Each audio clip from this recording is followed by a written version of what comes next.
ஒருத்தன் சுத்த முடிகிற சண்டை ஆகாது. இவங்களோட நம்ம சண்டை செய்யறது நம்மளும் ஆளுன்னு காட்டுக்கலாம். ஜெயிக்கிறோமோ இல்லையோ முதல்ல சண்டை திருப்பி அடிக்கலன்னா இவனுங்க நம்மளை அச்சு ஓட விட்டுனே இருப்பானுங்க. அச்சு விட்டுருவானுங்க தானே. இவ்வளோ பெரிய டீமை விரோதம் பண்ணின்னு பெரிய பெரிய மூஞ்சிக்காரனுங்களை போயிச்சிங்கன்னா எங்கே இருந்தாலும் அச்சு விட தான் போகிறானுங்க. அவனுங்களுக்கு என்ன சாவடிக்கணும்னா என் ஊரில் இறங்கி என்னை சாவடிக்கட்டும். எதுக்கு செத்துன்றது எல்லாருக்கும் தெரியும்.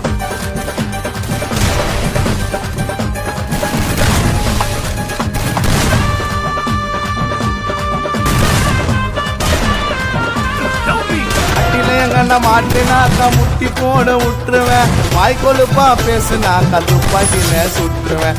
1000 காலத்து பயிரை கூட பண்றவன்டா அறுவடை. 1000 காலத்து பயிரை கூட பண்றவன்டா அறுவடை. வாயிலேயே கதையை குத்துன்னு விட்டுன்னு